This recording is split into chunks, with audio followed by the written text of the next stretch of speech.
RC ಅವರು 3500 cusecs ಅನ್ನ ಪ್ರತಿನಿತ್ಯ ತಮಿಳುನಾಡಿಗೆ ಹರಿಸಬೇಕು ಅಂತ ಹೇಳಿದ್ರು.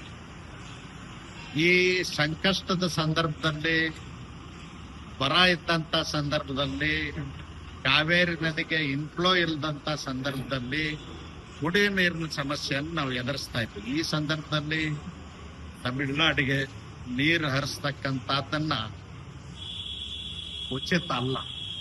ಮತ್ತು CWMA ಕಾವೇರಿ ವಾಟರ್ ಮ್ಯಾನೇಜ್ಮೆಂಟ್ ಅಥಾರಿಟಿಗೆ ಇವತ್ತು ಅಪೀಲ್ ಹಾಕೊಂಡಿದ್ದಾರೆ ಕರ್ನಾಟಕ ಸರ್ಕಾರದವರು.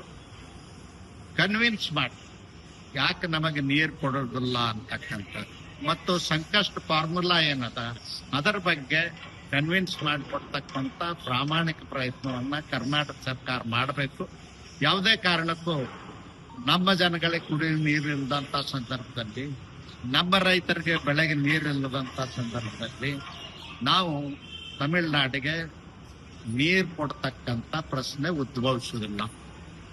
ಈ ಪರೀಕ್ಷೆಗಳ ಅಕ್ರಮದ ರಾಜಧಾನಿನೇ ಕಲಬುರಗಿ, ನಿಮಗೆ ಗೊತ್ತಿರಲಿ.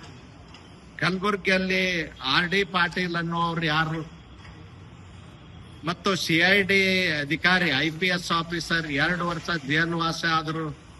ಇದಕ್ಕೆಲ್ಲ ಖರ್ಗೆ ಅವ್ರ ಉತ್ತರ ಹೇಳ್ಬೇಕಲ್ಲ. ಖರ್ಗೆ ಅವ್ರು ಇದ್ರ ಬಗ್ಗೆ ಮಾತಾಡೋದಲ್ಲ, ಪದೇ ಪದೇ ಪದೇ ಪದೇ ಪದೇ RSS ಬಗ್ಗೆ RSS ರಾಜಕೀಯ ಪಕ್ಷ ಅಲ್ಲ, ಮೋಹನ್ ಭಾಗವತರು ರಾಜಕೀಯ ನಾಯಕರಲ್ಲ, ಅವ್ರ ಬಗ್ಗೆ ಅಲ್ಲ. ನೀವು ಇವತ್ತು ಎದುರಿಸಬೇಕಾಗಿದ್ದು ಭಾರತೀಯ ಜನತಾ ಪಕ್ಷವನ್ನ, ನರೇಂದ್ರ ಮೋದಿ ಅವ್ರನ್ನ, ಅಮಿತ್ ಶಾ ಅವರು.